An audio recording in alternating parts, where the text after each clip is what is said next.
Have the opening lecture of the academic year 2012 and 2013 and the graduation ceremony for the class 2011-2012. We thought that perhaps it is wise to start with the graduation ceremony, part of the event, and then as soon as Professor Abisab join us, we will move up to the welcome and opening lecture of the academic year. Now, therefore, I need first of all a bit of assistance to go there. Okay. So that's just for, sorry. This is just for the colleagues that therefore we will do as it is in the agenda. Simply the speech by Abisab will be, Professor Abisab will be postponed. So welcome, and first of all congratulations to the students, the graduates. It's a joy to see you here. You managed to come, although it's a Monday. I know that we had a bit of problems in deciding the day of the week, but I'm happy to see that many of you managed to come with the families and the friends. So congratulations also to your families and who have supported you up to here. As you know, you have been selected among quite a big number of applicants. As you see, you were selected among 271 applicants from all over the world. And you were a class made of, if I'm not wrong, made of, I don't have it here, 27 nationalities. And you see here the incredible geographical distribution. So I think that you had also a great opportunity to share moments, also social moments, and to share different views, a different way of thinking, and different cooking, I think, and things like that. And but before starting the real part of the ceremony, I must say that today we would open the academic year of the 10th edition, Andrew, of the master. It was organized before by the QD, the Centre Universitaire de Droit International Humanitaire. It was not called LLM and International Humanitarian Law and Human Rights. It was first the DAE and then the Master of Advanced Studies in International Humanitarian Law. And that's indeed the 10th edition, which is quite impressive, first of all.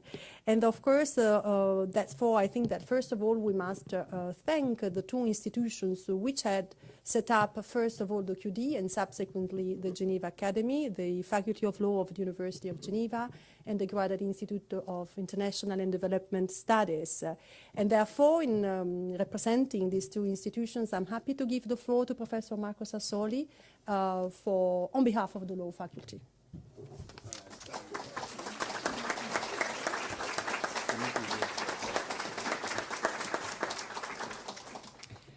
Thank you very much. Congratulations. The students will be slightly upset because they heard me for an entire year. Now they say, we came here to listen to Abisab, and now it's again Sassoli. But I'm not speaking as your former IHL teacher, but as the representative of the University of Geneva. Nevertheless, as your former IHL teacher, I would have said, if I had spoken as your former IHL teacher, that I'm full of admiration for you, and be conscious that you know more now than you will ever know about law. And I'm sure that my friend, is he here? Vincent Chetaille, I would fail his exam in refugee law today. And so this is a great moment. It's the moment in your life where you know most. But as I said, I am here to represent the University of Geneva. You know that the Academy is joint creation by the University of Geneva, the Law Faculty, and the Graduate Institute. And if my colleague, the Vice Director of the Graduate Institute permits, I would say the University of Geneva is the mother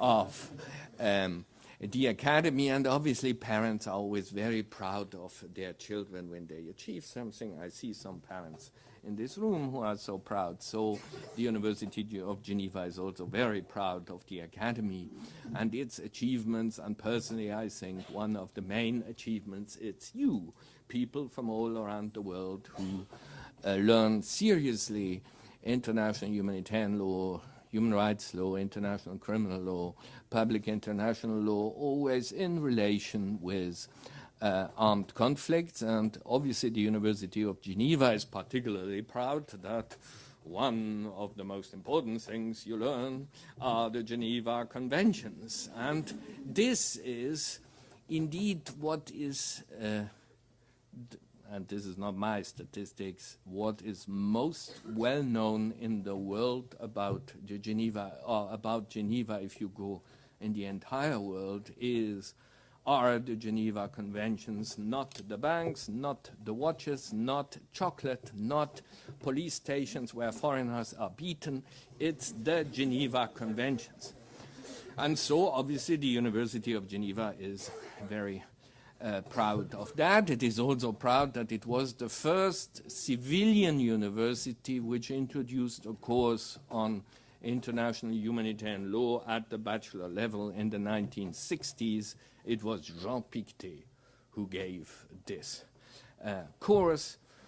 And so today, et là je dois changer en français parce que l'université de Genève est tout de même une université francophone qui, et là, vous qui êtes depuis une année dans une université francophone, vous avez tous appris le français, donc vous n'aurez plus de problème avec cela. I nevertheless go back to English. That I think we are also proud of the fact that many courses, you follow them at the University of Geneva, at UNIMAI, you know it. And I think this is an interesting symbol because it's not an island protected by security for the elites of the world, but it's a real university for real students coming from all kinds of backgrounds in Geneva to study. And I hope you had some contacts with students from Geneva, always taking into account that under Swiss culture, everyone has the right to study at university if he or she has finished high school. So there's quite a large number of them at the University of Geneva.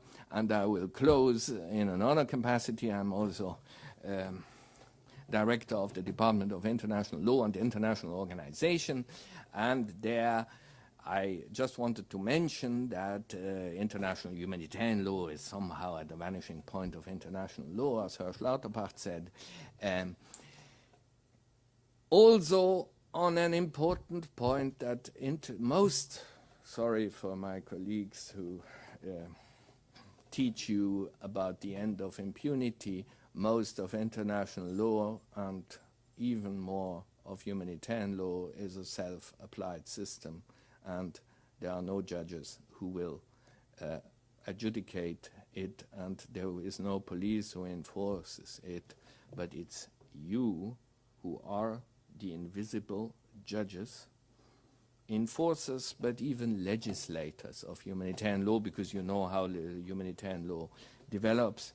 And I would be particularly proud if you keep contact with each other, because, you know, in a legislature where people have no contacts with each other, it's difficult to legislate. But it is really your professional practice which will develop humanitarian law. And there, you know, one of my particular ideas is that you shouldn't use the law as a means, not even for a good cause, precisely because you are not simply attorneys, but you are the invisible judges, and therefore don't manipulate the law, even not for a good cause, because it will undermine the credibility of the law. So, congratulations, and thank you to have studied in part at the University of Geneva.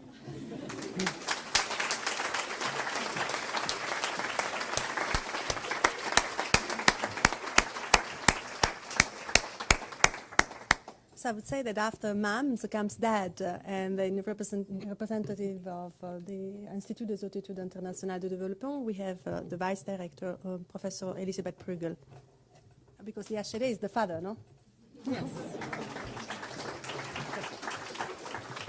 Thank you very much, Paola. I'm pleased to be the father. As somebody who studies gender in majoritarily most of the time, I have absolutely no problem with seeing gender as a social construct that attaches to all kinds of bodies. So, thank you for making me the father today. Yeah, absolutely. I love it. It works just perfectly. I'm a little confused now because I didn't expect that we have new students in here as well as outgoing students. So I would like to welcome everybody to begin with to this program, to the LLM in Human Rights and Humanitarian Law, while at the same time saying goodbye and congratulations to all of those who are graduating today. It's a real pleasure to address this class of 2012 of the LLM. It's as you well know, and as Professor Sassoli said, it's one of the jewels of collaboration with the University of Geneva. I think it gives you some of the best of what Geneva has to offer. Geneva, of course, is the place where human rights and humanitarian law is maybe practiced more extensively than in most other places of the world. And as you pool these resources from the university and from the Graduate Institute, I really believe that you got not just the best of what Geneva has to offer, but probably the best of what the world has to offer in terms of teaching human rights law and humanitarian law. The Academy reflects very much some of the things that we are trying to achieve here in general at the Graduate Institute. And one of our, or the main mission that we see ourselves in the business for is to foster creative thinking on major problems of our times. And we want to foster this kind of thinking with a sense of conveying to our students that they have a responsibility in this world, and that they keep in consideration the fact that we're living in a world that is eminently diverse. So creativity, responsibility, diversity are some of the key values that I hope we have been able to convey to you in the course of this program. They're big things, they're big ideas to put forward, but I'm absolutely convinced that you have been equipped with the tools to go forward and to conduct yourself in the way in the world as professionals, applying these kinds of principles today. I would like to leave those of you who are graduating with just a few good wishes. To begin with, I would like to wish you creativity, and I would like to wish you success as you help tackle matters of international responsibility towards others, but also international responsibility towards ourselves, because I think in all of this we always have to also consider our own position as to how we conduct ourselves vis-a-vis those who we consider to be other. I also would like to wish you humility. I would like to wish you humility as you approach the world in its manifold diversity. I think we are today in a world where human rights is under attack in various ways. Human rights have always been under attack, but I think what is interesting about our world is that the belief in human rights to some extent is under attack, that human rights have been used as justifications to go to war, which is not entirely new either. But that human rights the idea has to start to defend itself. And I think in that context it's important to think about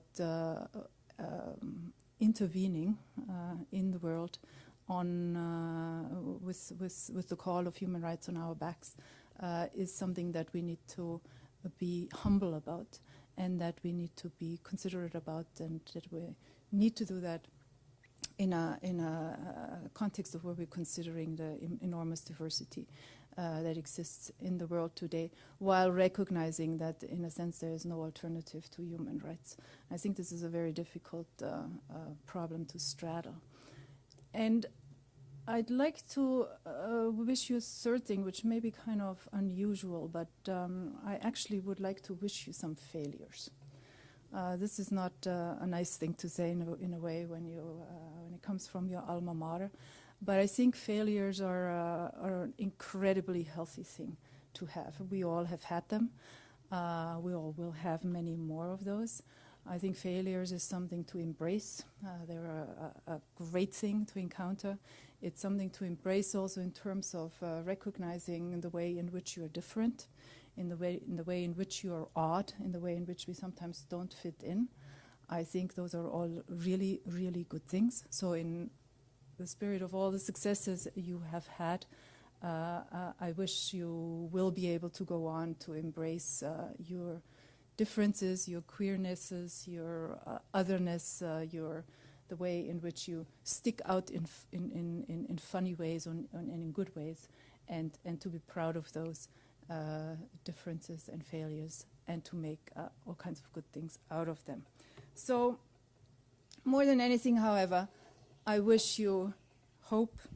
I wish you retain the ambition that you came in here with as you move forward in your careers, and that you will stay true to yourself as you encounter the various obstacles that I'm sure you will encounter. Congratulations and all the best to those of you going out, and welcome again to all of those who are coming in.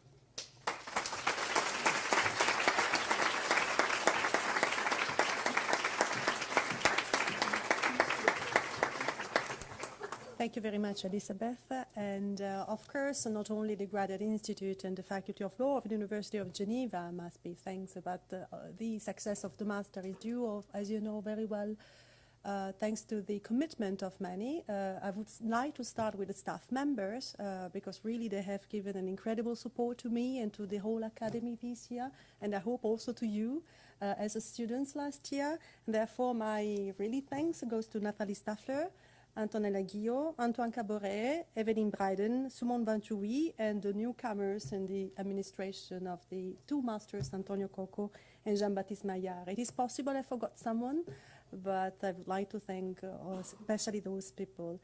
And then, of course, our thanks goes to the donors, the scholarship donors. So last year we had an incredible amount of scholarships. I think that we had around 27 or 26 scholarships through different donors. And therefore, first of all, we have to thank the Alvina Foundation, the Oak Foundation, the Solidarité Internationale de Canton de Genève, and who else is coming? Hans Wilson Foundation. And I think we are there. And therefore, thanks very much to our donors. You're going to welcome him. Professor Abisaba has arrived, but we continue with this. And of course, I think that we will share with me the fact that we have to thank the teaching assistants who have been incredibly supportive during the academic year. We have quite a long list of teaching assistants. I think I will name each of them. So Céline Baolo, who is here, I think somewhere. Melissa she's there. Melissa Fardel, Tom Gall, Gilles Jacquat, Fidel Kalenga, Rachel Kouassi, Olivier Peter, Sébastien Roslet-Petit-Jacques, who is in The Hague and therefore he sends his greetings, Geraldine Ruiz, who apologizes because she didn't feel very well today, Katia Scholber and Christina Veronese, who have sent a nice picture that I will project later, Nishat and Ilias Yatsia. So thank you, because you deserve a big thank you.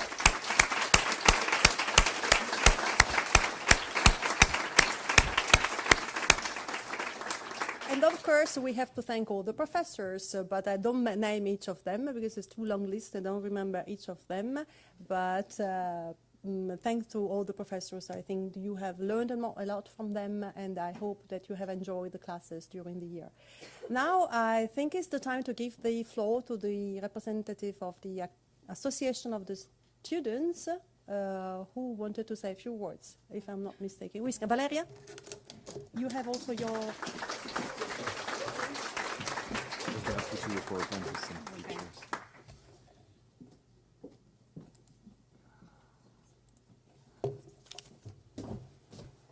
Thank you, Professor Gaeta, professors, teaching assistants, staff, distinguished guests, relatives, friends, and fellow graduates. It is a great honor for me to be here today representing such an astounding group of graduates to speak on behalf of all of you in this very special occasion. As a former president of the student body, I would like to congratulate you all for having obtained the LLM diploma in International Humanitarian Law and Human Rights. First of all, members of the Geneva class 2012, give yourself a round of applause.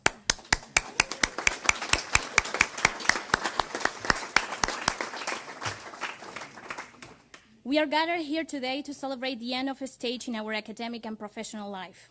After a year of endless hours at the library, lectures, seminars, internships, and preparation of papers, which all of them are still fresh in our minds, this is a night which represents the culmination of a great deal of effort and an entrance to a profession that we will continue building on expertise and knowledge. A new beginning, a new path is about to start. I think I speak for the entire cohort of graduates in saying that today is truly an occasion of mixed emotions. Today is our last day as a class. This will be our last time all together. As painful as it might seem, this is part of growing up. Just watching people these past days, I have noticed how much tighter you hug people when you are not sure when you will see them again. Of course, we might be back for lectures, seminars, conference, and alumni events. But we will not be sharing anymore the same classes, the same professors, the same tutorials, the same expectations, the same fears, the same happiness. Instead, we will be sharing personal achievements, ideals, dreams, and the willingness to work for peace, justice, and human rights, defending the core values of humankind. It is now the time to bring back many fond memories of our year in the academy. If we will look back to our first time at Villamonier, September 5th of 2011, where we met our professors, our fellow students, it does not seem that long ago, right?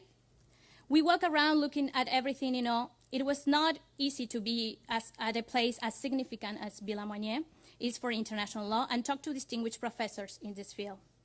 Think about your first impressions, your feelings, how nervous you were talking to eminent professors of international law, whose books you have read and who you admire even before coming here. Since then, you come a long way from scared students to confident graduates. Having had 27 countries from the 5 continents represented in our class gave us the opportunity to learn about different cultures and traditions. It made us realize how many things we have in common, even coming from different places of all over the place, all over the world.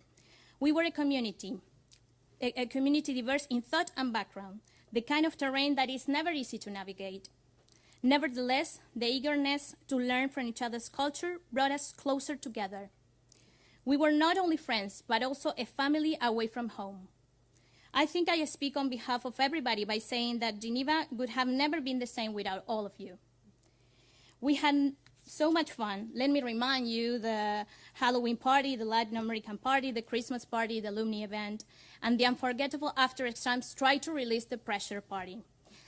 In addition, we explored gastronomic pleasures of many countries. We ate Italian pizza, Ethiopian injera, Bosnian uchipsi, American mac and cheese, Mexican tacos, French chocolate pommes, Argentinian dulce de leche, Colombian arepas, Swedish schnapps, and tasty and not smelly at all, surströmming fish. And of course, a lot of Swiss cheese and Belgian chocolate. How can we forget the 2-day road trip to Sarajevo or the trip to The Hague? Both were valuable experiences for us, a possibility to take the law out of the books and apply it to reality. Moreover, it was an opportunity to get to know each other better. So many anecdotes that we will treasure in our memory. This year in the academy could have not been as interesting or as inspiring without the eminent professors and excellent teaching assistants that we had. Every class was a great learning experience that we will never forget. I would like to take this opportunity to thank every one of you for teaching us, for challenging us, for making us better professionals, and last but not least, for inspiring us all. Teaching with such a passion inspire and invite us to work even harder and give our best. We really try hard to be at the levels of your expectations.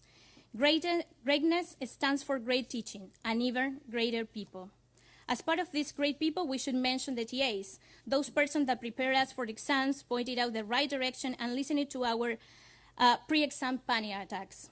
Some of them abandoned us during the year. Was it because of us?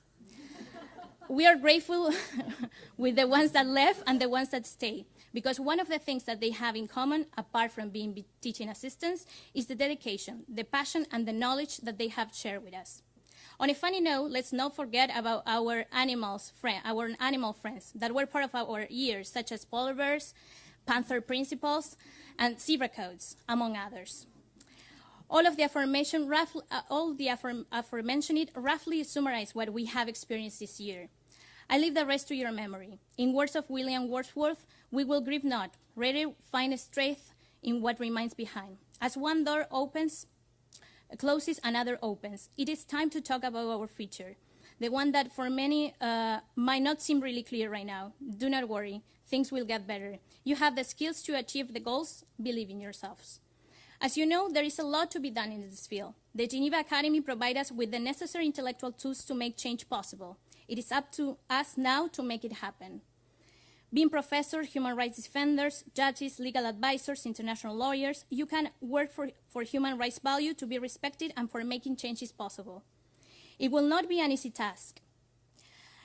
As Professor Marcos Asoli kindly reminds us of Jean Girardot's words, no poet ever interpreted nature as freely as a lawyer interprets the truth. With this power of interpreting the law comes a great responsibility. Therefore, be careful while applying the law to the facts. Try to always have in your minds the most important values of mankind. As the motto of the Academy says, causa omni ius constitutum est. Law is established for the benefit of the mankind. This might sound too idealistic for you, because as lawyers, we always work for a client, whoever that might be. Even then, as Mr. Herman Flesher says in the new Briley's Law of the Nations, you should never say no to your client when the law and your conscience say yes. But you should never, ever say yes when your law and conscience say no. In this regard, I remember that Professor Andrew Clapham once told us the story about cold lawyers and hot lawyers. Cold lawyers find it easy to say no. Hot lawyers find a way to accomplish properly and, of course, legally what is the best interest of the client. So let's all be hot lawyers. Let's work to find a way to accomplish those goals properly, honorably, and obviously legally, and not to take the easy way out.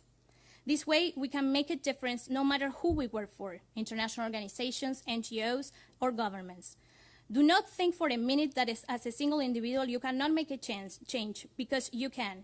In Dalai Lama's words, if you think you are too small to make a difference, try to go to sleep with a mosquito in the room. Just think how lucky we are today by receiving this diploma, while others, both at home or abroad, are forgotten or left behind. Be they Palestinian refugees, trafficked women in Mexico, or civilians in Syria. Their voices are not as loud or powerful or influential as ours, so let's not be indifferent to their fate. To conclude, I would like to thank my graduate fellows. I know we can barely articulate how we feel, but it's okay because we know, and that is enough. As the Spanish poet Antonio Machado expressed in Caminante no hay camino, traveler, there's no road, all goes and all remains, but our task is to go creating roads through the sea. Traveler, the road is only your footprints and no more. Traveler, there's no road, the road is your traveling. Going becomes the road, and if you look back, you will see a path none can tread again. Traveler, every track leaves its wake on the sea. So please, my traveler friends, keep on walking and welcoming new beginnings. Thank you.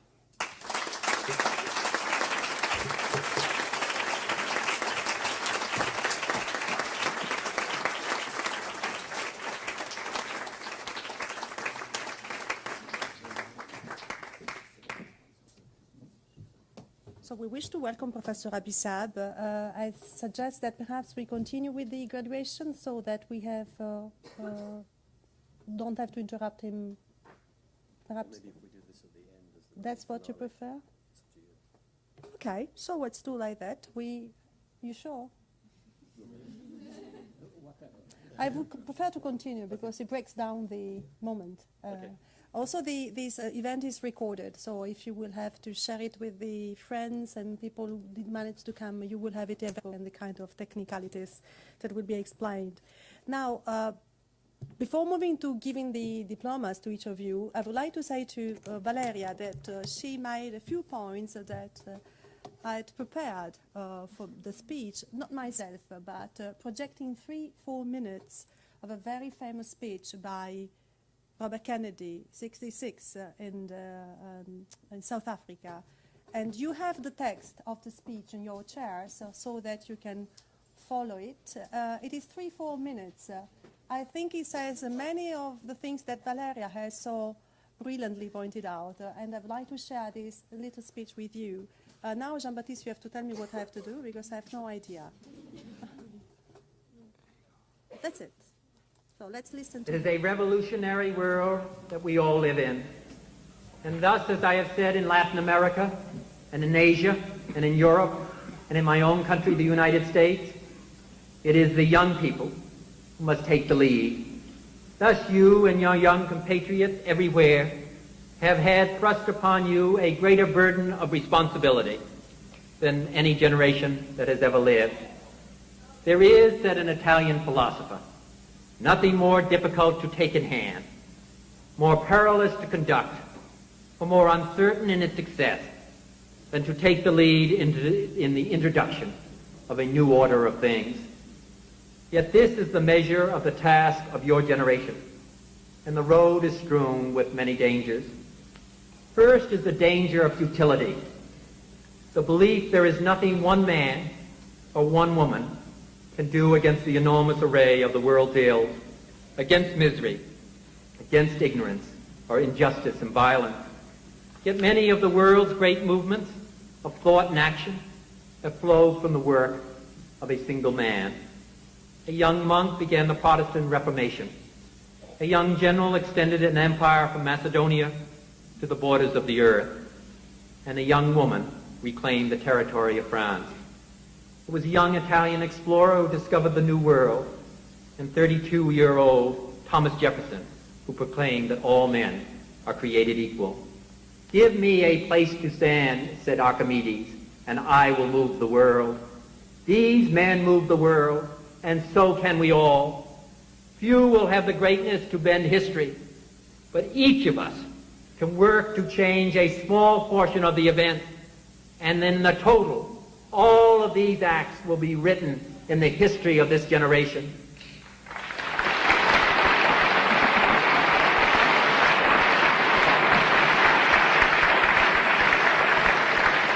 Thousands of Peace Corps volunteers are making a difference in the isolated villages and the city slums of dozens of countries. Thousands of unknown men and women in Europe resisted the occupation of the Nazis, and many died, but all added to the ultimate strength and freedom of their countries. It is from numberless diverse acts of courage such as these that the belief that human history is thus shaped. Each time a man stands up for an ideal, or acts to improve the lot of others, or strikes out against injustice, he sends forth a tiny ripple of hope, and crossing each other from a million different centers of energy and daring, those ripples build a current which can sweep down the mightiest walls of oppression and resistance. If Athens shall appear great to you, said Pericles, consider then that her glories were purchased by valiant men and by men who learned their duty. That is the source of all greatness in all societies, and it is the key to progress in our time. The second danger is that of expediency, of those who say that hopes and beliefs must bend before immediate necessities. Of course, if we must act effectively, we must deal with the world as it is. We must get things done.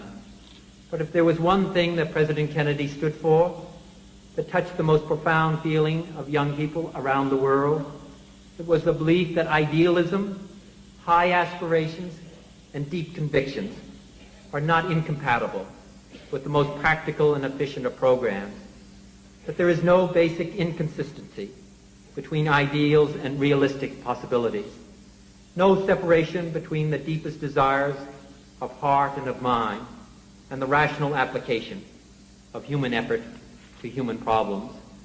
It is not realistic or hard-headed to solve problems and take an action unguided by ultimate moral aims and values, although we all know some who claim that it is so.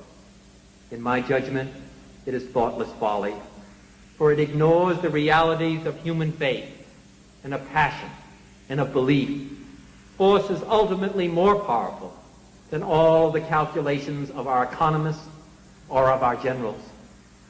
Of course, to adhere to standards, to idealism, to vision, in the face of immediate dangers, takes great courage and takes self-confidence. But we also know that only those who dare to fail greatly can ever achieve greatly. It is this new idealism, which is also, I believe, the common heritage of a generation, which has learned that while efficiency can lead to the camps at Auschwitz or the streets of Budapest, only the ideals of humanity and love can climb the hills of the Acropolis.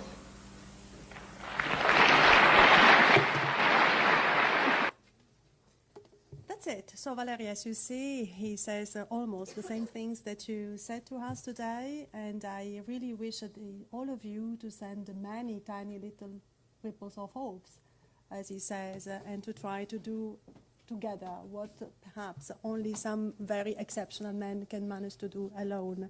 Now we have to move to another part very briefly of this ceremony, which is the LLM, Best LLM Paper Prize.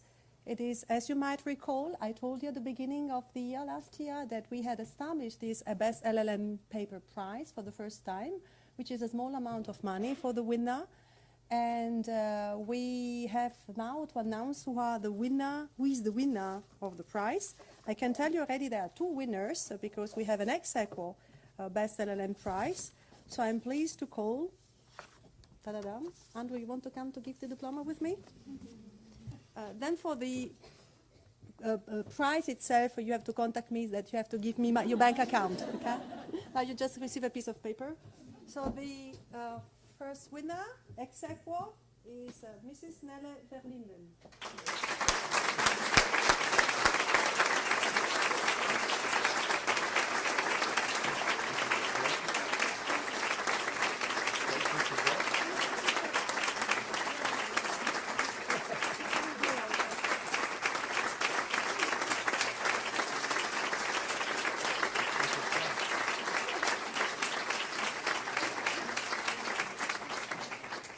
Congratulations, Ellen. You can stay here to wait your colleague. And the second winner, ex aequo, is Mrs. Catherine Weyer. Or Weyer. Weyer. Yeah. Yeah.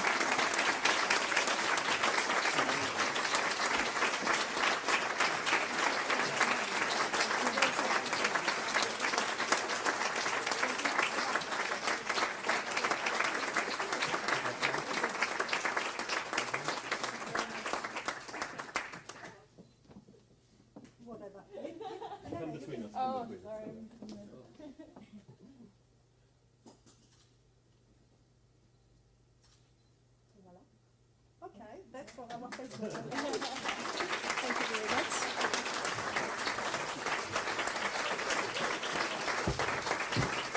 And then I think that now we can move to the delivering of the diploma to each of you. We will congratulate each of you.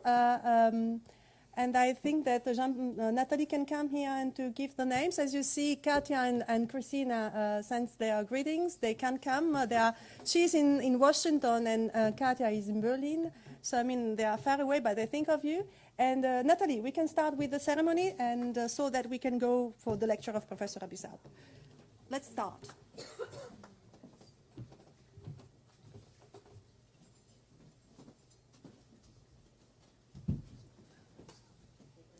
calling the names? Yep. We want to call, so to come to the front, Anna Andersson from Sweden.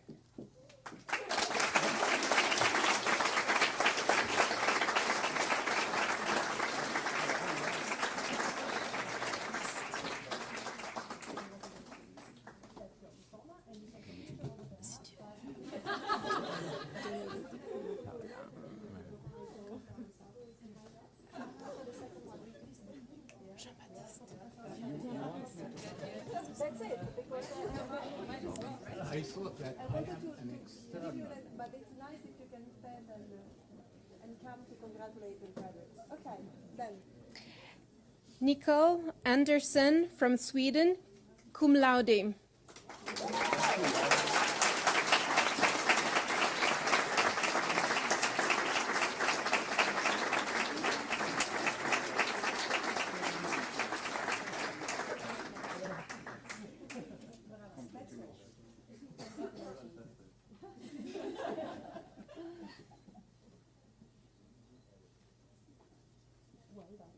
Tesema Belay from Ethiopia, cum laude.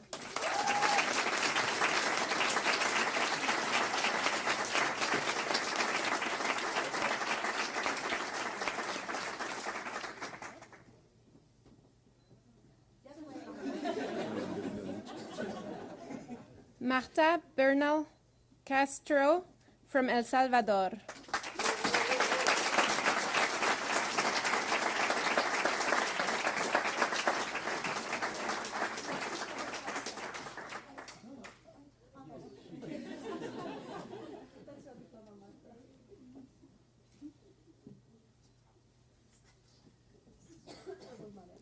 Roberta Mompensa from Italy.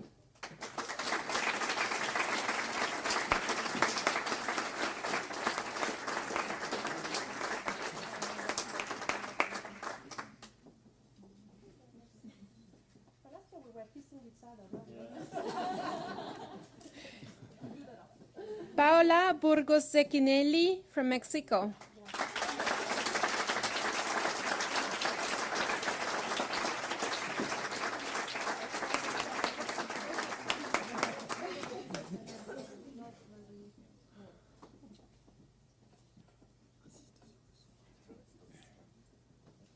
Antonio Cocco from Italy, summa cum laude.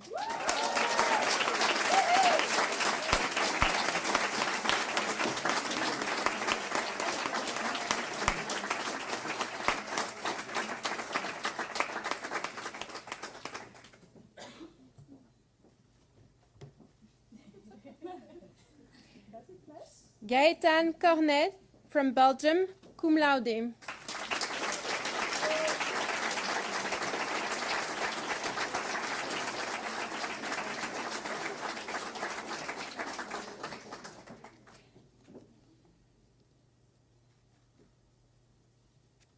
Valeria Guerra from Argentina and Spain.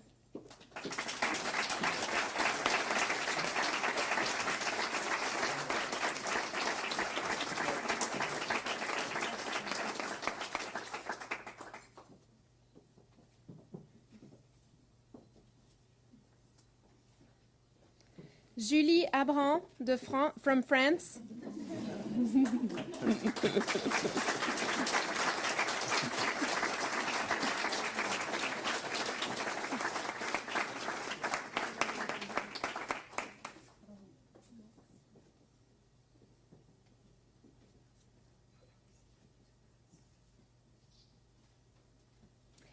Annie Hilton from Canada, cum laude.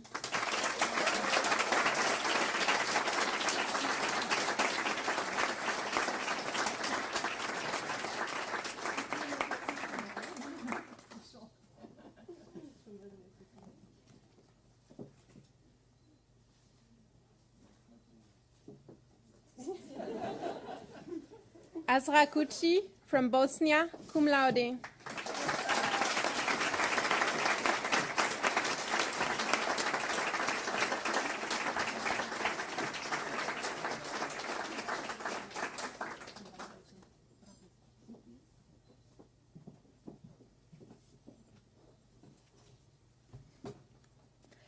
Daniela Maccioni from Italy.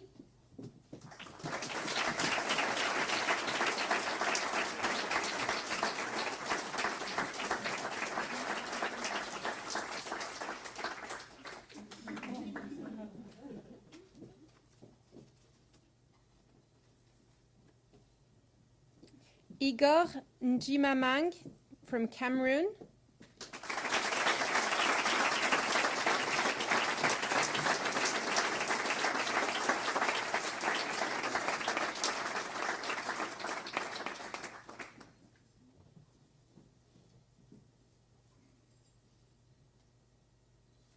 Raissa Njoya from Cameroon.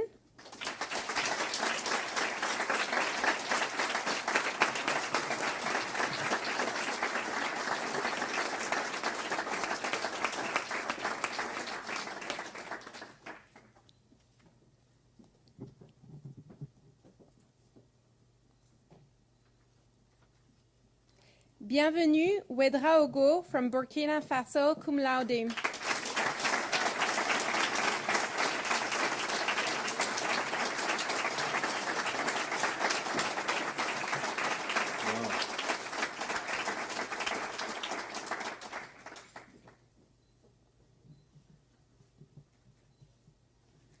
Roland Wedraogo from Burkina Faso.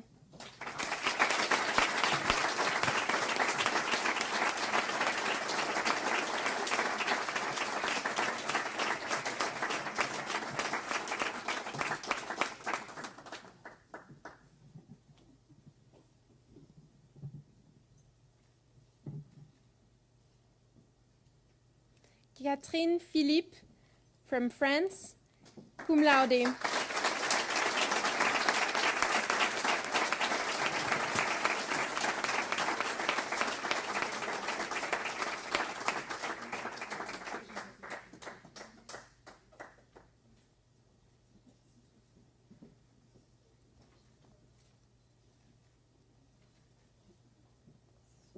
Hélène Policzynski from the United States.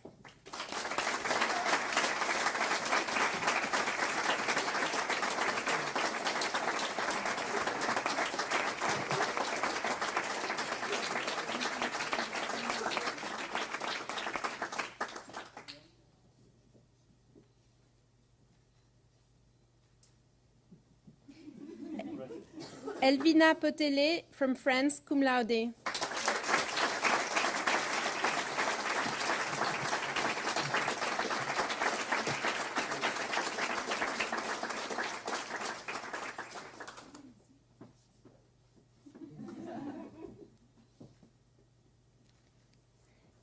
Maren Schulte from Germany.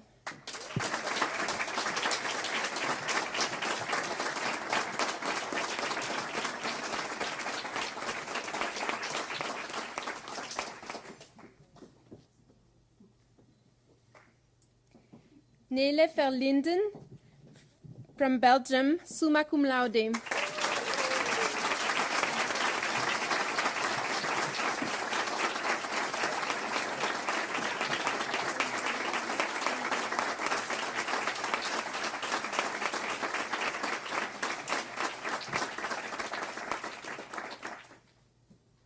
John Wamwara from Kenya.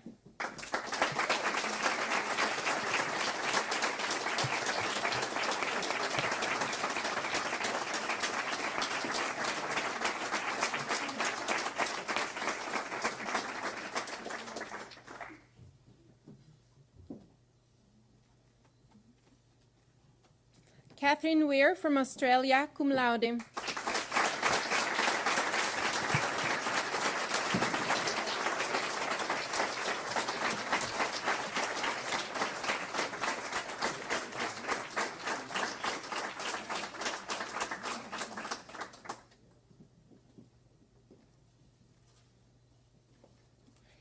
We wish to also congratulate the following students who couldn't be with us today.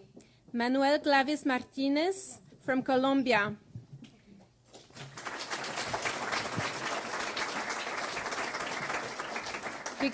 Victoria Jakimovska from Macedonia.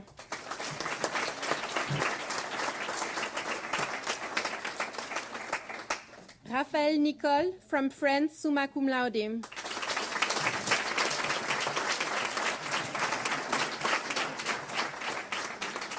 Claudia Noblat de Aguiar from Brazil.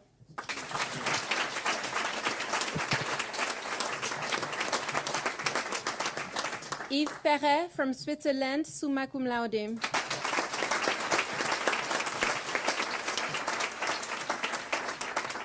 Stefan Vesco from Italy, cum laude.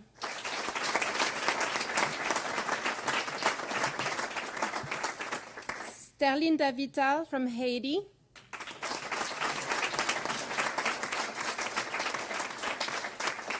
And Salome Davoudi from Iran. Thank you.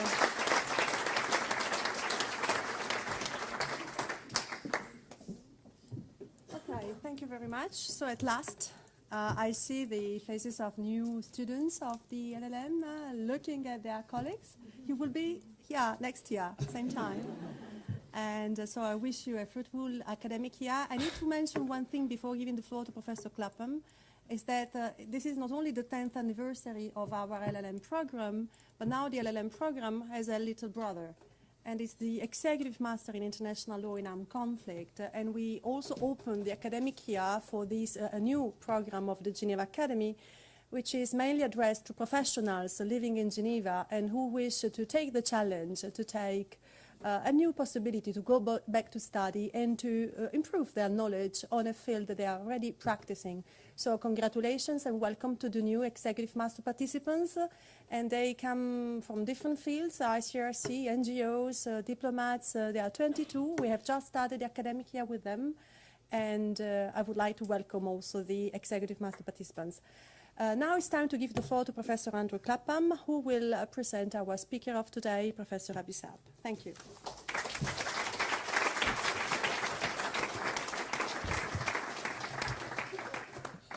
Well, I'm very pleased to be able to introduce Professor Georges Abisab this evening to you. This is for multiple reasons. First, for having agreed to give this lecture and for having supported the Academy from its inception. In fact, when I was thinking about him speaking this evening, I cast my mind back, and in fact, more than 10 years ago, probably about 12 years ago, the very first meetings that were held were convened at the University of Geneva by the Dean Petit-Pierre, with Cornelia Sommaruga from the International Committee of the Red Cross, then the president, and the representative of the institute at the time was Professor Abisab. And he was very enthusiastic that there should be a center for the study of international humanitarian law. And from the beginning, he has encouraged us and given us guidance. So thank you very much indeed for agreeing to do this. And on a second level, I'm particularly personally happy that I can introduce him, because were it not for him, I wouldn't have come to the Institute. He was the big attraction. And he certainly supported me when I was a candidate to be here. I think many of the colleagues in the law department who have since left now were not so keen on me, but I know that he was a supporter. So I'm doubly pleased to be able to introduce him. Now, I first came across his work when I was studying in The Hague, and I was supposed to be working then on a paper on what was then titled Whether Terrorists Could Enjoy Prisoner of War Status. And in doing my research, I realized that the best piece of writing on this was the specialized course which had been given by Professor Abisab in 1979 called Wars of National Liberation and the Geneva Conventions and Protocols. It's about 100 pages in the Recueil des Cours of the Academy of The Hague, and I highly recommend it. Now, Professor Georges Abisab graduated from law from Cairo University and pursued his study in law, economics and politics at the universities of Paris, Michigan, Harvard Law School, Cambridge and Geneva, where he has a doctor en sciences politiques. He's also held numerous visiting professorships inter alia at the Harvard Law School, universities of Tunis, Jordan and the West Indies, Trinidad, as well as the Renat Distinguished Professorship at the NYU School of Law and the Henri Rollin Chair in Belgian universities. He's now, as you know, an honorary professor here at the Graduate Institute of International and Development Studies, and he taught from 1963 to the year 2000. That's 37 years of teaching at the Institute. I think a record which it will be actually impossible to beat under the new regulations. So it's quite an achievement. There are many people in the room. I see Laurence Boisson de Chazorn and Marcelo Cohen, who have been, particularly touched by your teaching and your mentorship, and indeed your approach not only to international law, but your approach to life, I would say, and I would count myself amongst those. I should mention here that you're also honorary professor at Cairo University Faculty of Law and a member of the Institut de Droit International. You served as a consultant to the UN Secretary General of the UN on several occasions, but the two reports I'd like to mention are called Respect of Human Rights in Armed Conflict, reports from 1969 and 1970, which have to remain the starting point for anybody trying to understand the evolution of human rights law in the context of armed conflict. And in fact, they were the background, I would suggest, to the run-up to the 1974-1977 diplomatic conference, which led to the two optional protocols, which are going to be the subject of your talk this evening. At that conference in Geneva in 1974 to 77, you were representative of Egypt, and the exact title of the conference is the Diplomatic Conference on the Reaffirmation and Development of International Humanitarian Law. Now, I've come to appreciate over the years that those two protocols would not have been as progressive as they are, but had it not been for your presence on the Egyptian delegation. You acted as counsel and advocate for several governments before the International Court of Justice, and Professor Abisab served twice as a judge on the International Court of Justice. He also served as a judge, as many of you know, on the appeals chamber of the International Criminal Tribunals for the former Yugoslavia and Rwanda in the early phase. And as every graduating student here knows, he wrote an incredibly interesting and well-reasoned dissent on the question of grave breaches in the Tadic case. You're all here because you've actually read that. People who are not here failed to read that dissenting opinion, but that's a word of warning to the incoming class that it's absolutely essential reading. Professor Abisab has been a commissioner on the UN Compensation Commission, a member of the administrative tribunals for the International Monetary Fund and various other arbitral tribunals, including ICSID, where again there is a fantastic dissent, which I would highly recommend. And in fact, as I have everybody's attention, I think I'm just going to read one paragraph from Professor Abisab's dissent in that ICSID tribunal, because it's maybe something that our students didn't study, but I think it sums up very well his approach to law. And this is from his dissent. Up to this point, the reasoning in this dissenting opinion has kept to strict law, and this is how a judicial or arbitral decision should be. But a judge or an arbitrator, particularly an international one, cannot be totally blind to the social, economic and political environment which constitutes the larger context of the case. Policy considerations should never be determinative of a judicial or arbitral decision, but within the permissible margin of interpretation, they can shed light on what makes sense or nonsense among possible alternative solutions when seen against the larger background. And I think it's Professor Abisab's clear vision, not only of the legal but also of the social, economic and political sides of questions, that makes him such an interesting scholar and teacher. Without further ado, I'm going to pass the floor to him to speak about the additional protocols from his perspective. Professor Abisab, you have the floor.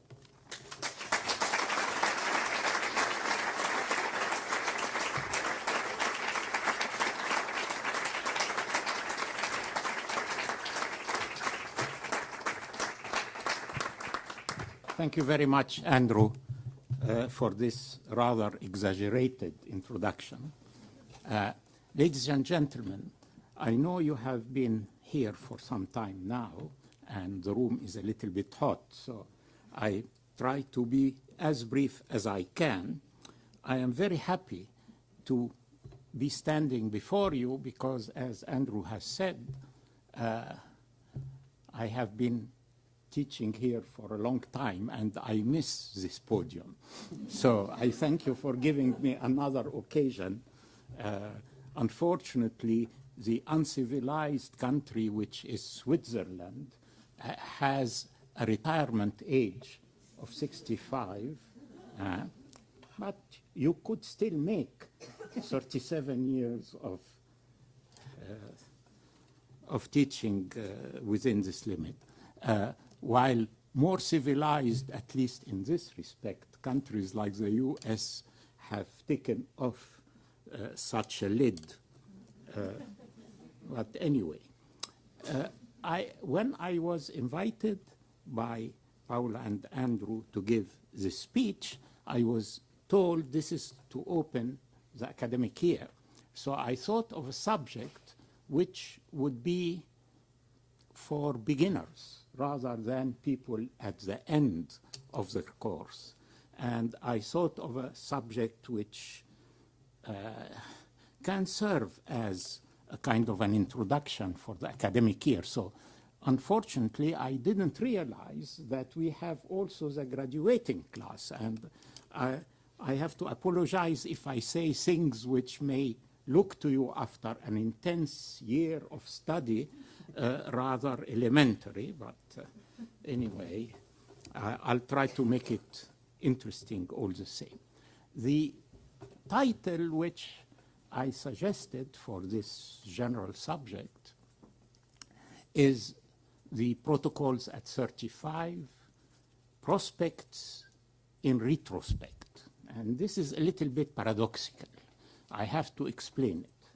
What I meant was, and this is a period, as Andrew said, which I have lived through from close quarters. So I thought it may be interesting to give you the story. And prospects in retrospect means simply this. Why did we, in the beginning of the 70s, suddenly decided to go for another round of reaffirmation of and development of humanitarian law, although after the war and in 1949, there was a great effort at reconfiguration of this law, and everybody thought that that was nirvana, that everything has been done, said and done, and so forth. So why is it at that time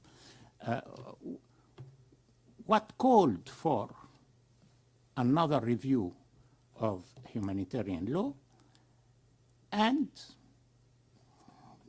which begot the protocol, and now, 35 years later, looking back at it, have these expectations been fulfilled? And if not, why? And if yes, why also?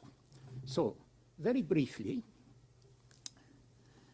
one has first to say that the Geneva Conventions were indeed a great step forward. They tried to take this body of law which was developing with hardship in different fora in response to social calls and needs and experiences, to make it a coherent whole. One cannot really go through all this, but in fact, the 4 Geneva Conventions had 3 main axes. The first axe was to clarify the law and extend its ambit as much as possible. Now, clarification came in the sense that they moved from the concept of war, which is a legal concept, to the material criterion of armed conflict. As you know, wars were being fought. For example, Russia and Japan fought a very vicious war in Manchuria, while both of them said, we are not at war with each other. There was no state of war between us, so we cannot apply humanitarian law or the Geneva Conventions. So that was also, when Hitler invaded Poland, he simply said, we don't recognize the Polish government or Poland as a state, so there is no state of war between us and Poland. And these are silly legal tricks, and the conventions, the 49 conventions, took care of that by saying that recognition doesn't count, that what triggers their application is the existence of an armed conflict, etc. But what is more important is the extension of the ambit. And this extension took the two forms. First, by adding, there was the very first convention of 1864 was about the wounded and sick in land warfare. Then came one about the wounded, sick and shipwrecked on land in the sea. Then, at the same time, there were the Hague Conventions, which dealt with the military operations as such, not the protection of the victims of war. And they covered means and methods of warfare, including the treatment of prisoners of war or of civilians. But after the First World War, the question of prisoners of war was very important, so we had in 29, a new convention for prisoners of war. The civilians remained the poor relatives. There were a few articles in the Hague Convention and rules dealing with the protection of civilians, but it was more in the spirit of the end of the 19th century and the beginning of the 20th century, the protection of private property, more than the protection of the human beings. It's very interesting, and it was not a very important part. So what the conventions, the 49 conventions did in the light of the Second World War, where most of the victims were civilians, was to have a special convention for civilians with very lengthy articles about the protection of people, particularly in occupied territories. Again, all that is the experience of the Second World War. And the rehearsal of the Second World War was the Spanish Civil War. And it was a civil war. And in a way, many of the victims in the Second World War were civilian victims which could not be considered as civilians of the enemy because they were oppressed groups of the country which oppressed them, I mean minorities, etc. So there was a problem there. So the second great advance of the Geneva Conventions was the famous Common Article 3, which for the first time brought into the ambit of international humanitarian law internal armed conflicts and the protection of the victims of internal armed conflicts. So that is number one. Number two, I leave aside the technical aspect that a kind of the first 10 or 11 articles are what are called common articles, and they create a uniform system of application of the conventions rather than leaving it. Second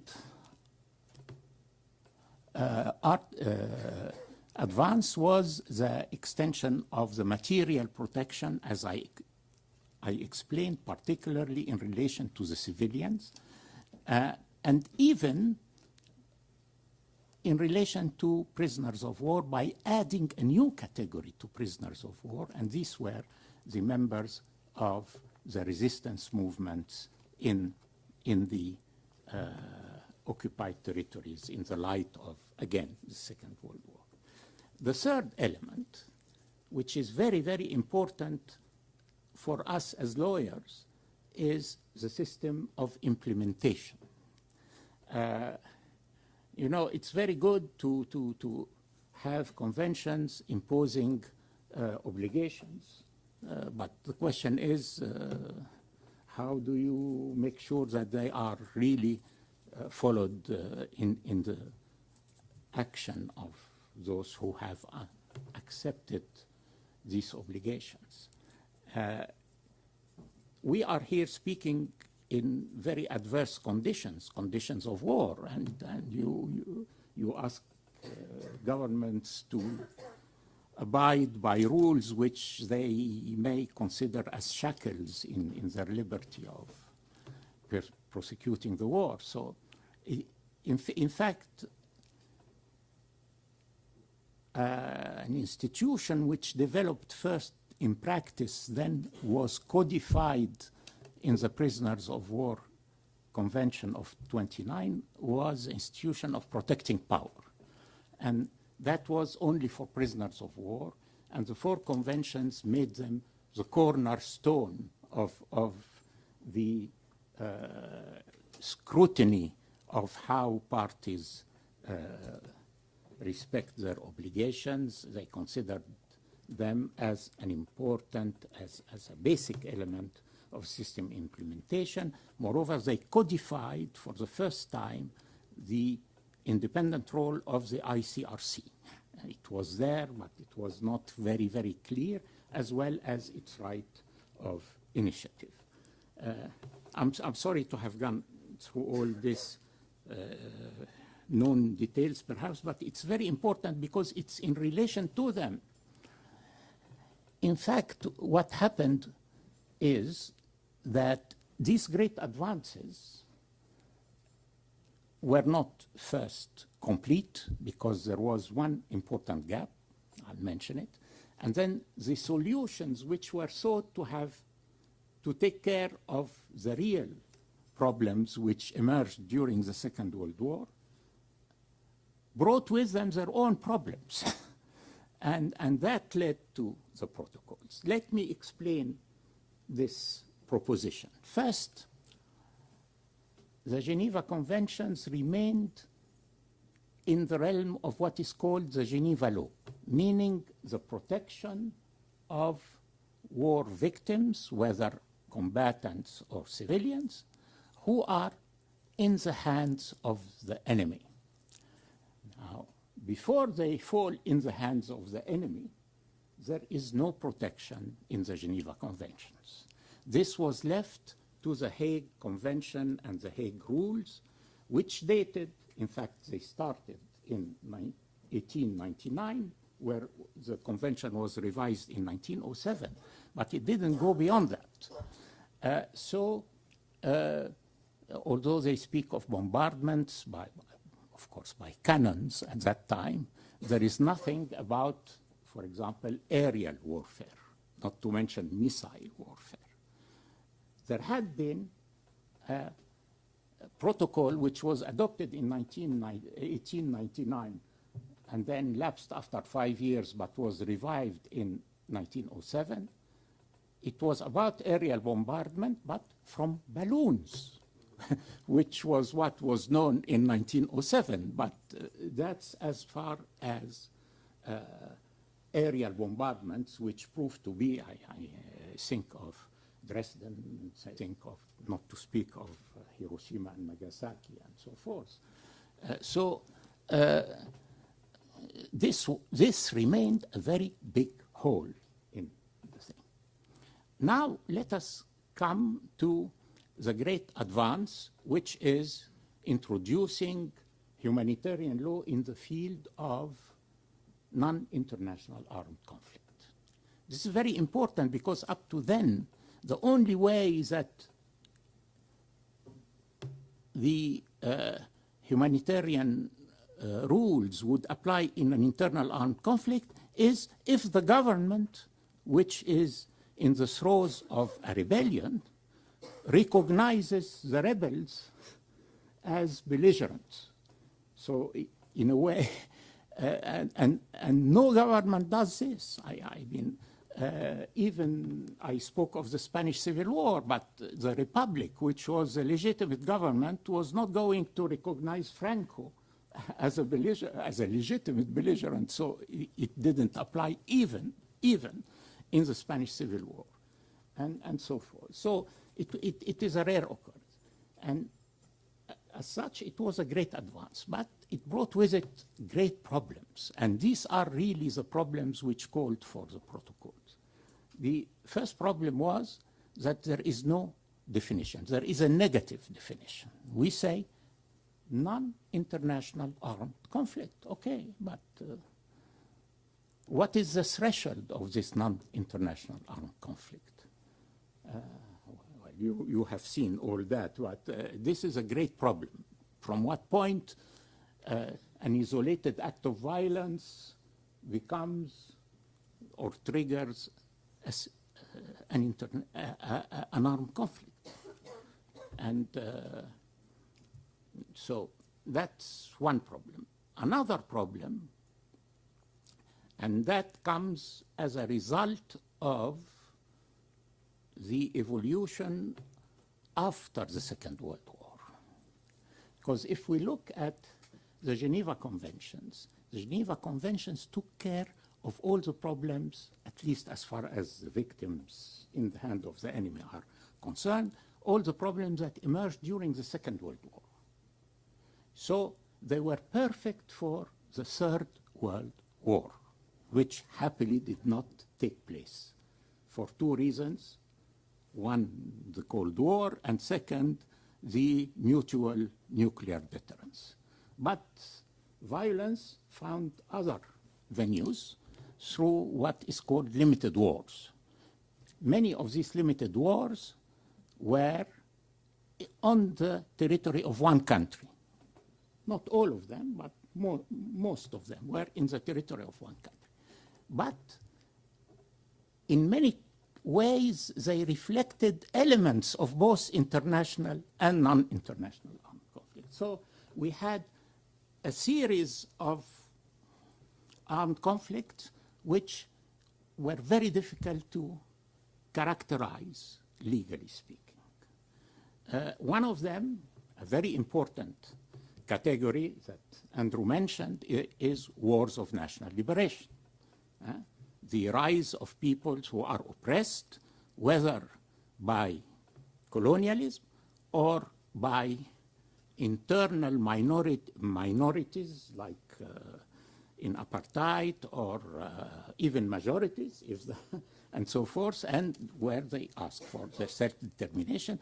The denial of self-determination by the use of force begets armed resistance from these, and in many cases, these had even the blessing of the General Assembly, considering them as fighting for a just cause and so forth. So are these internal or international armed conflict? That's one. Secondly, we had several states which were divided during the war. Or even after the war. Take China. China, for a long time, both the Republic and Taiwan each claimed to be the representative of whole of China. That's very important. So now, if there is a war between them, and there were flare-ups, is it an internal war or an international war? The two Germanys, the two Vietnams, the two Koreas, and so forth. So, again, a big question mark. What else? I don't see very well these days, so I don't look at my notes. But that means that I may forget something.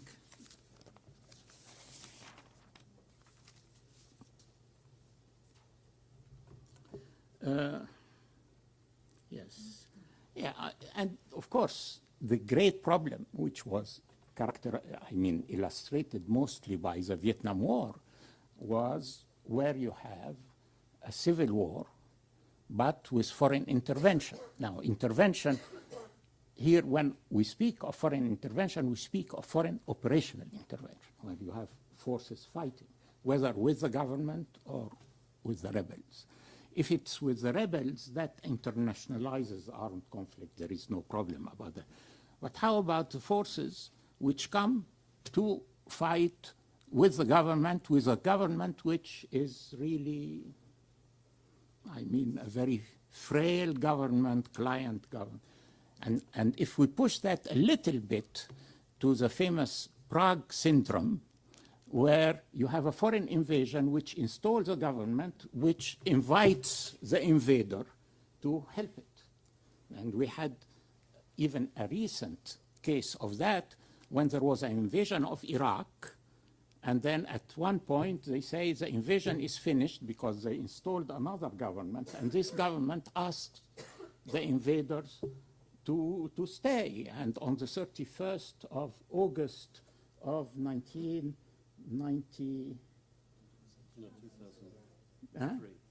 2003, at night, these were invading forces, and the following morning they became allied forces coming to help the country. So these are the types of problems, and which called for rethinking. Moreover, the system of scrutiny of implementation also failed. In fact, it is a paradox that the system of protecting power worked very well before it was recognized in the instruments. But once it was recognized and codified and even magnified, it didn't work. Because of the conditions, again, of the Cold War. To find a neutral, apart from Switzerland and Sweden, who is willing to take charge and so forth, was not very easy. Wars were fought very quickly, and then there was a lull. And anyway, we have very, very little cases where there have been a protecting power. Moreover, the system of protecting power does not apply in internal armed conflicts, which were the great majority of conflicts after the Second World War. So and even the ICRC, under Article 3, Common Article 3, can offer its services. It doesn't have a right, an autonomous role, as in the conventions. So in a way, the internal armed conflicts, which were the great majority, were stripped from any system, non-consensual system, of scrutiny. This led to mounting frustration with the conventions, and it led, in a certain period, it was combined with a succession of rather very, very serious conflicts which wrought havoc and great amount of suffering and victims.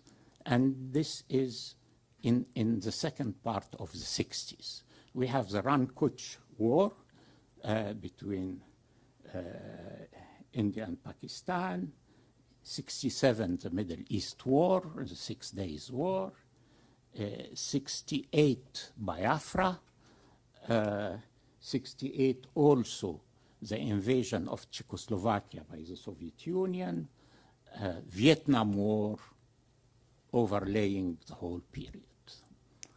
And these showed that the conventions are not working very well. Now, the ICRC was not very enthusiastic about opening another chapter of revision. because they had a bad experience in 1957 in the Red Cross conference in New Delhi.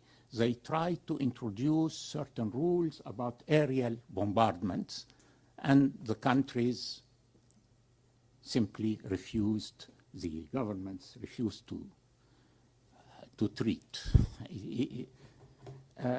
So they were not very happy. But what happened was that in '68, the two covenants of human rights came into effect.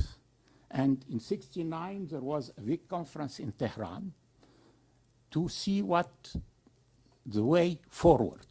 And in this conference, particularly countries of the third world said, listen, I mean, the most important thing is respect of human rights in armed conflict, because this is where we have the greatest violations and the greatest number of victims. So the UN has to do something about it.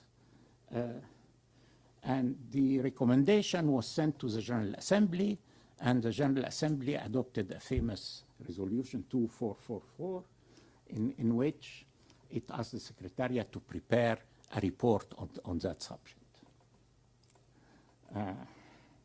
Well, so the UN entered as the King of Siam in the famous film Anna and the King of Siam say, the camel's nose is in the tent. And the ICRC said, no, this is not a matter for the UN.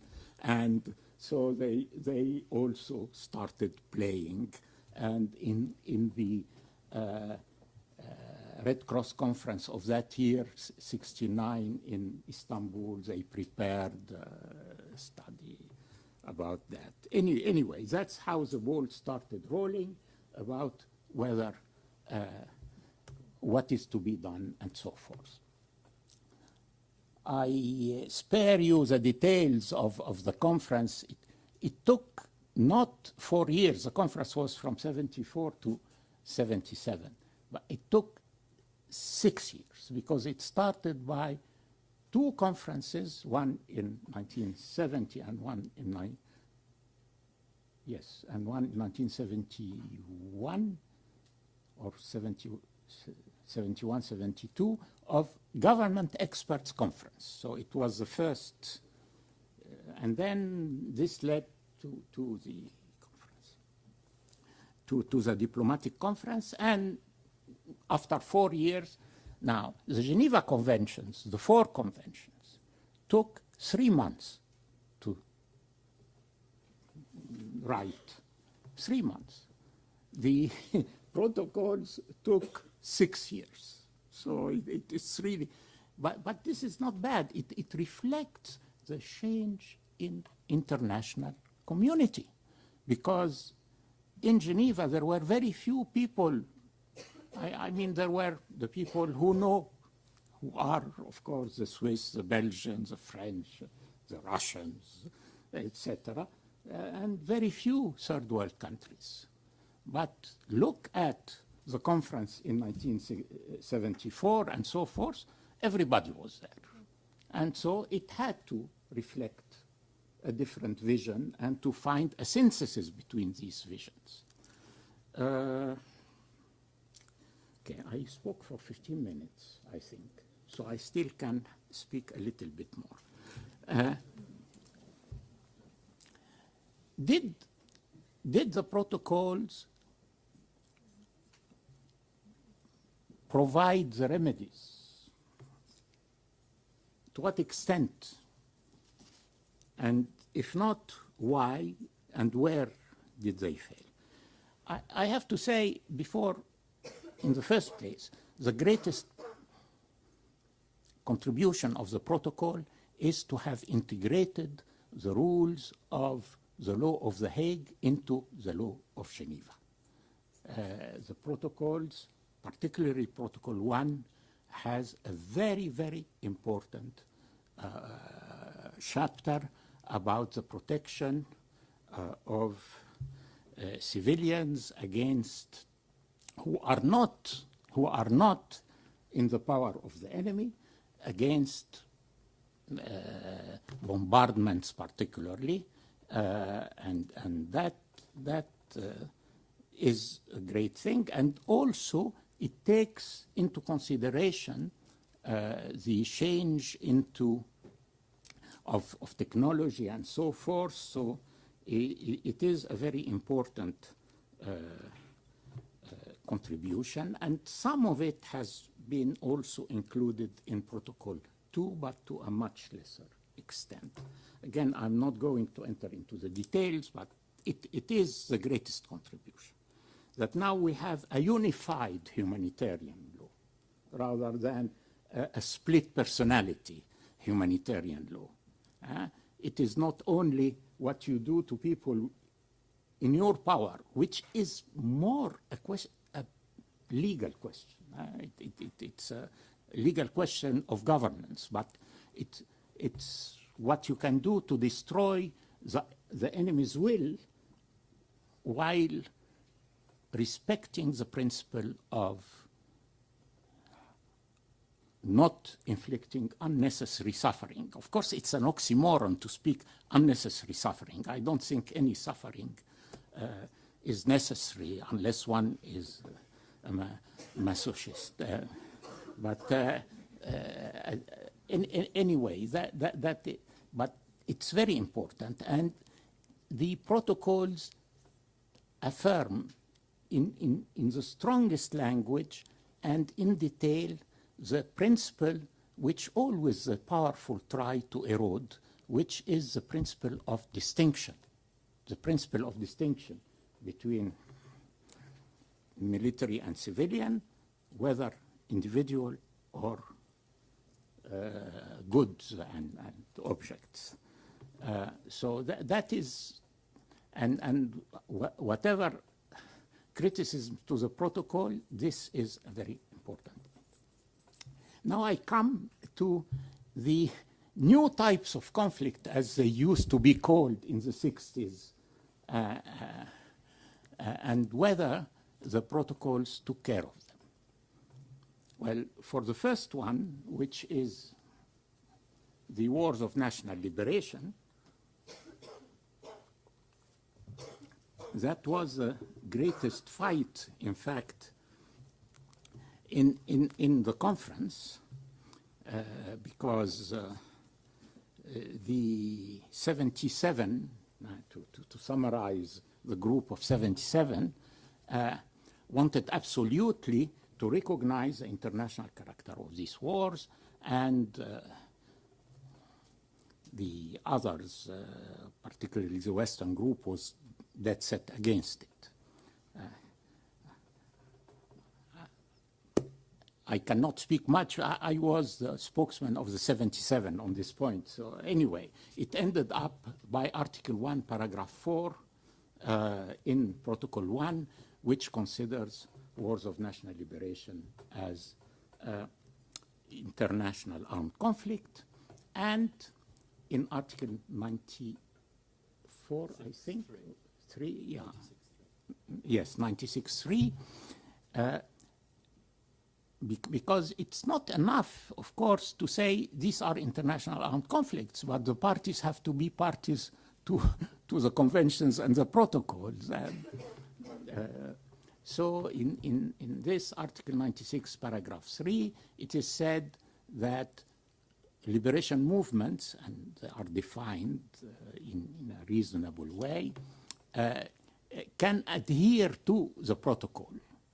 And by adhering to the protocol, that brings in the application of the conventions as well,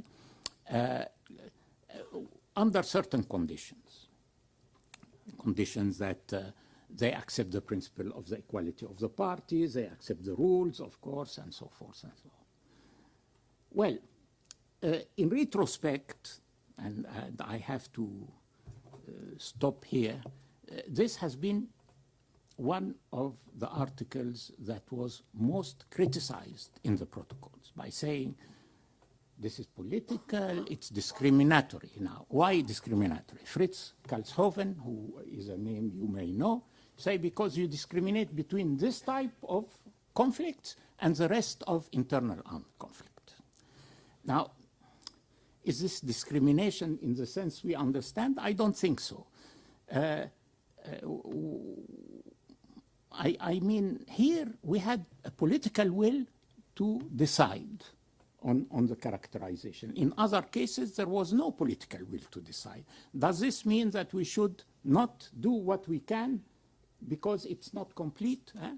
In Muslim law, there is a principle of interpretation which says what cannot be attained completely should not be abandoned completely. And that is exactly an example of that. So we made an advance. The second argument was to say, it's a political argument, that this article led to the US boycotting the protocols. They refused to adhere.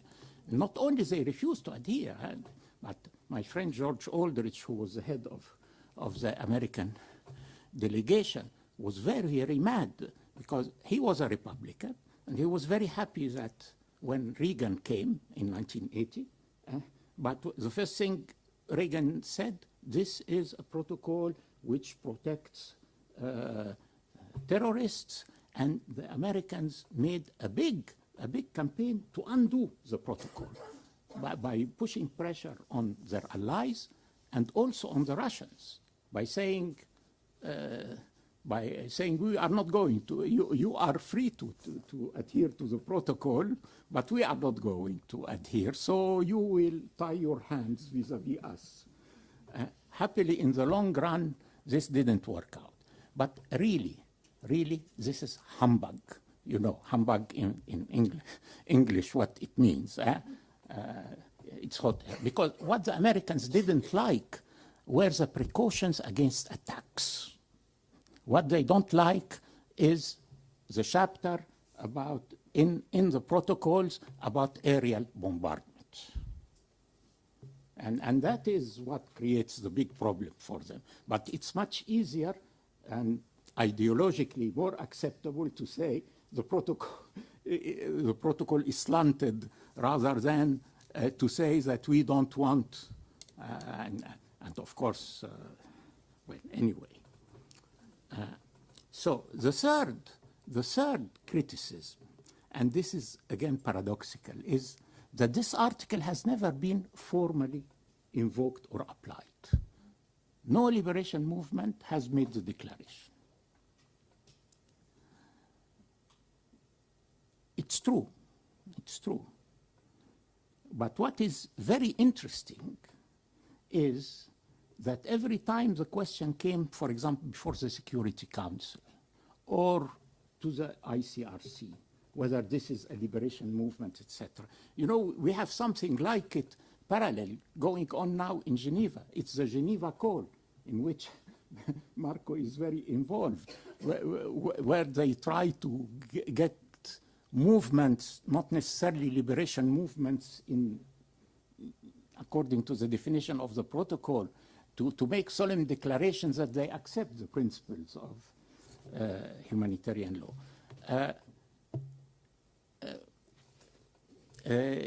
Every time the question arose, the way out was for the organ which is dealing with it is to ask for the application of all of humanitarian law. In other words, to forget about the distinction and to call on the parties to abide by all the rules of international humanitarian law. And this is a trend I will come to in a minute, which is very important and which has really reduced very much the gap between international and internal armed conflict, a trend which came later on. So that's about the wars of national liberation. What we got really is special regulation for high-intensity internal conflicts, like the Spanish Civil War. Protocol 2 which applies only if, according to its Article 1, if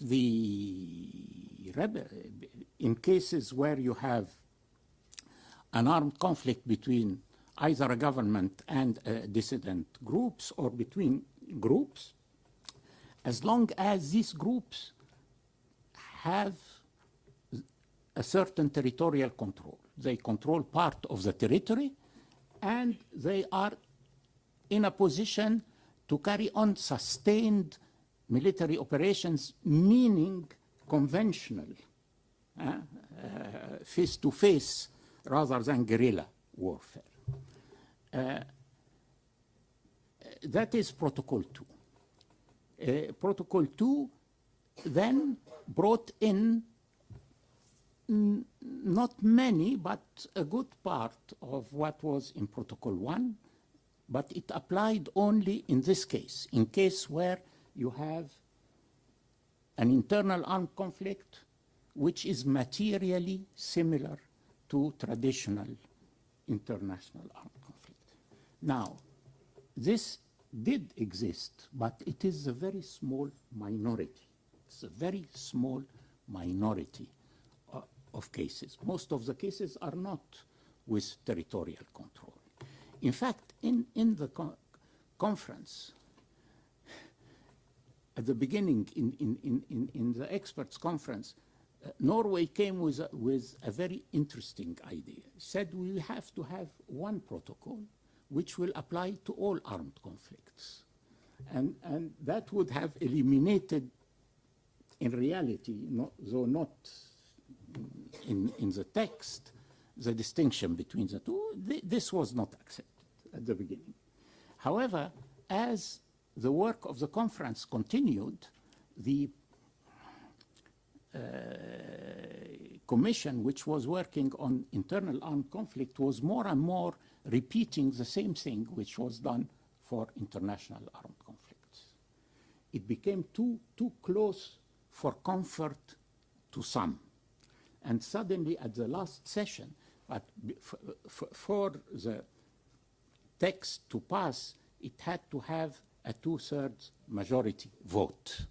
And so at the last minute, an unholy triangle, but I'm speaking of 1970, unholy triangle composed of Iraq, which was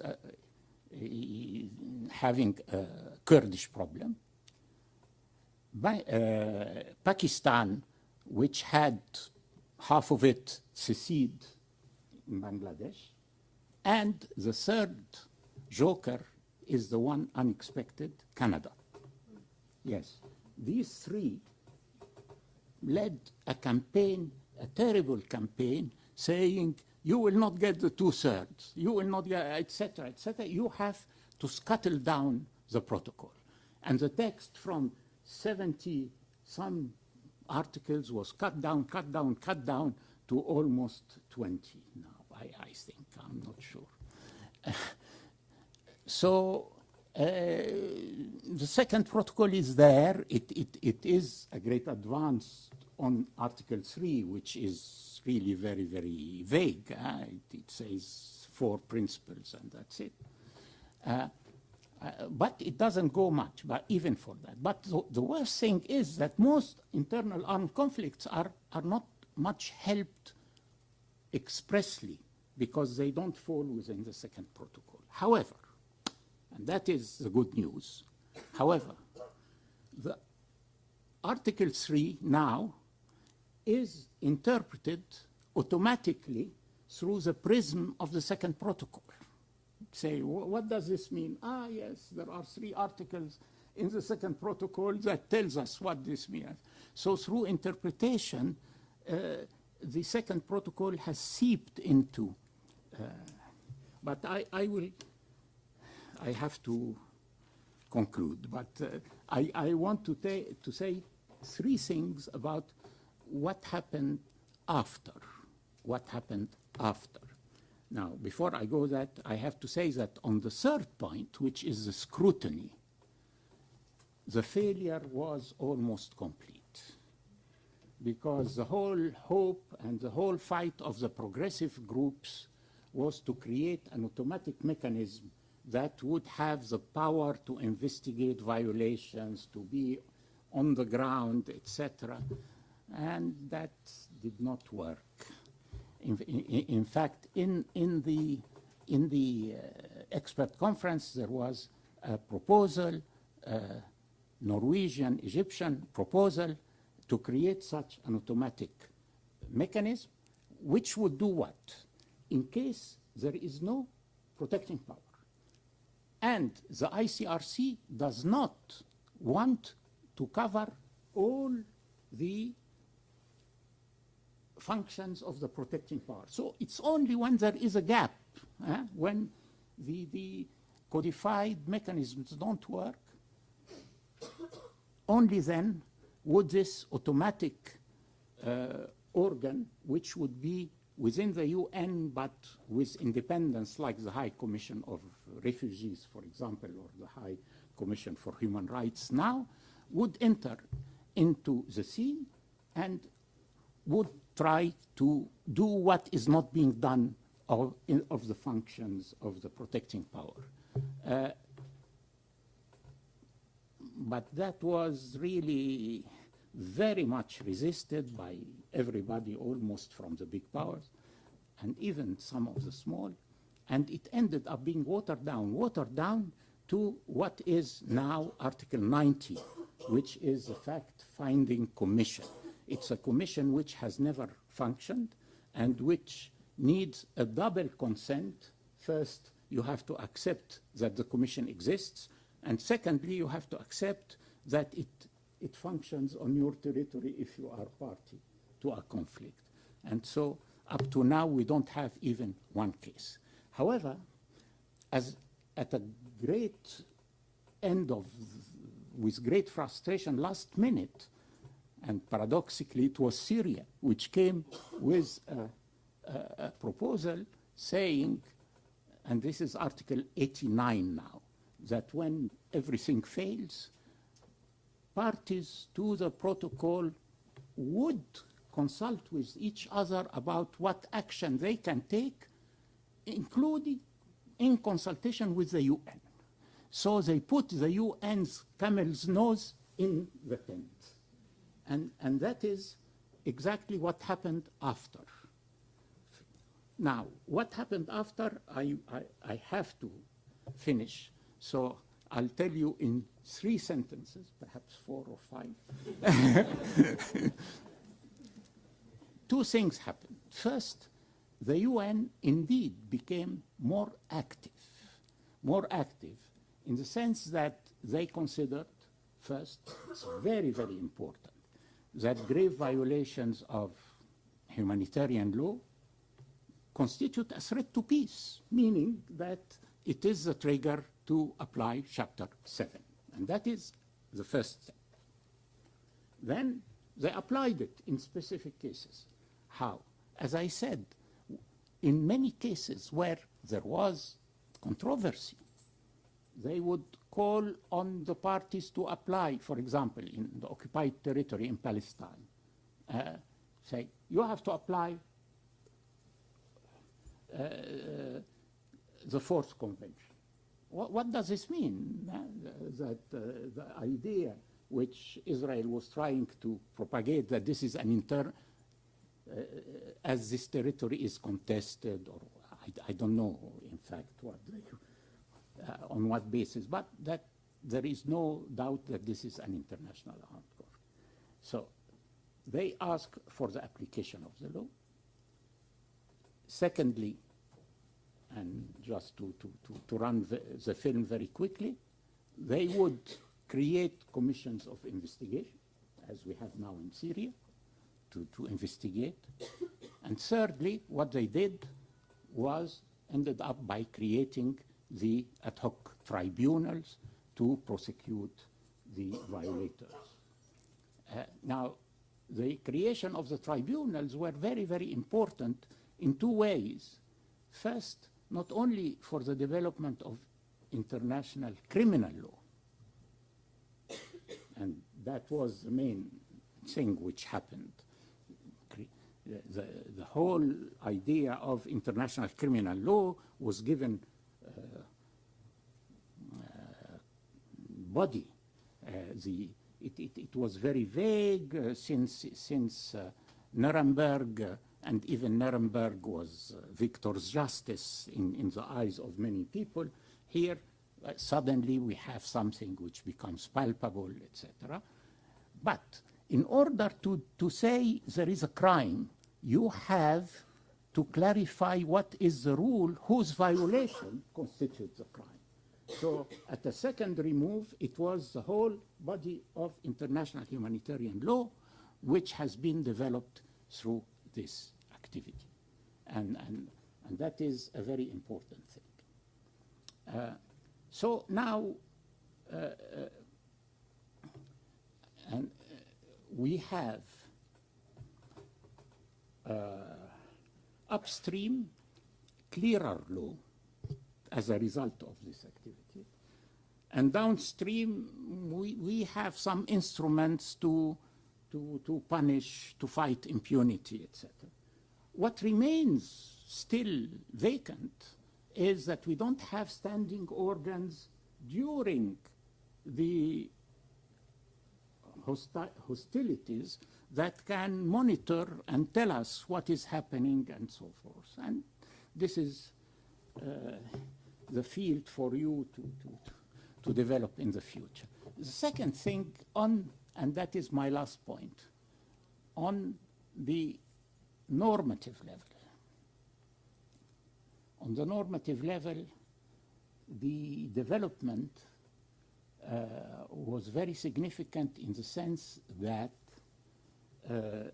these activities, as I said, tend more and more to ignore the divide between internal armed conflict and international armed conflict.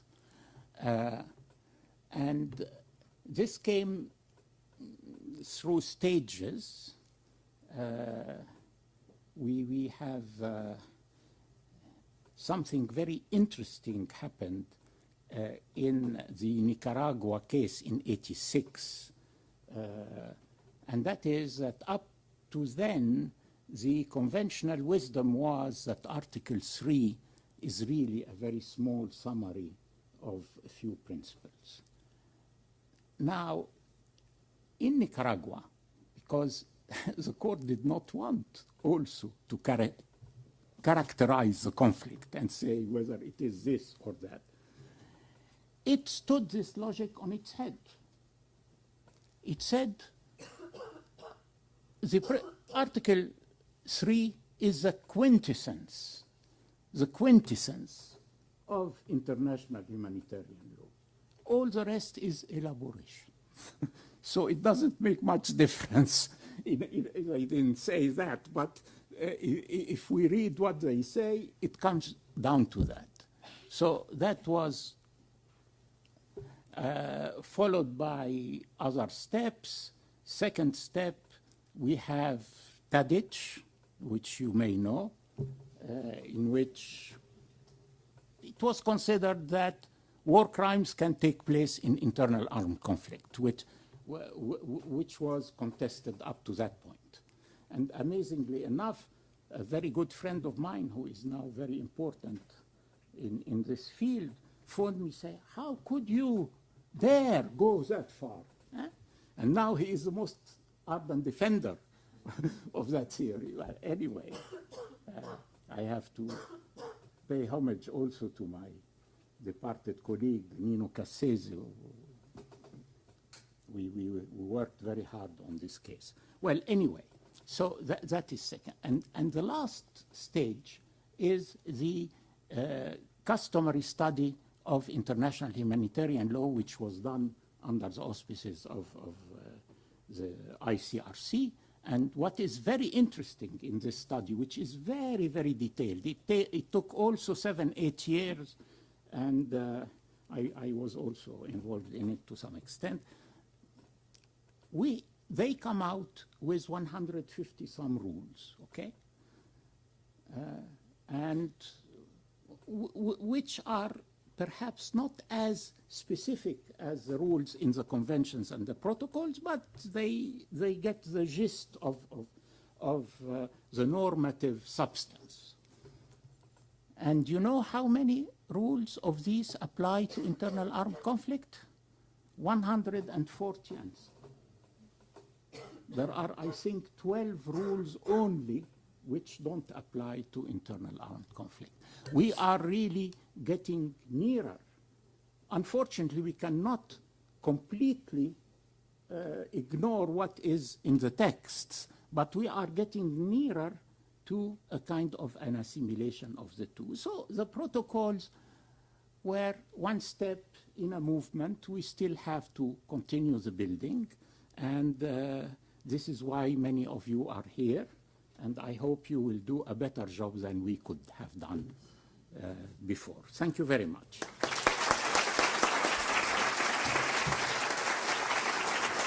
Thank you, that was great.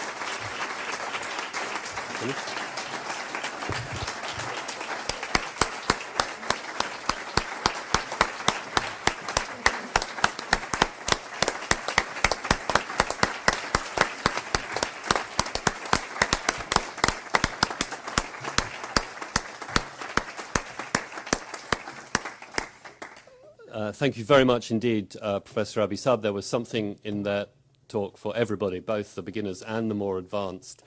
You touched on many of the topics that they will be dealing with in the next year, but also it will be a nice takeaway, I think, for our graduates. I would say for those in the incoming year who want to read more of your approach to international law, that they might want to study the Cours générale de droit international public. Et pour une fois, ça existe que en français.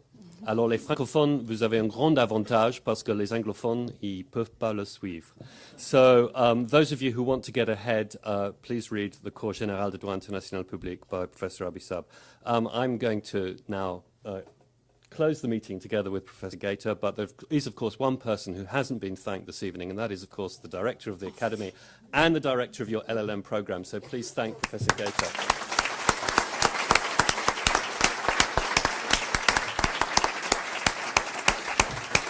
Thank you very much. Thank you, Andrew. Thank you again, Professor Abisab, for this enlightening lecture. And I now have a motion of order. Of course, there is a cocktail waiting for you downstairs, but before that, I'd like to ask the graduates to stay for a moment, to stand up, to turn opposite, and to get the clap for the graduations. Do please. I think that you deserve it. Please, stand.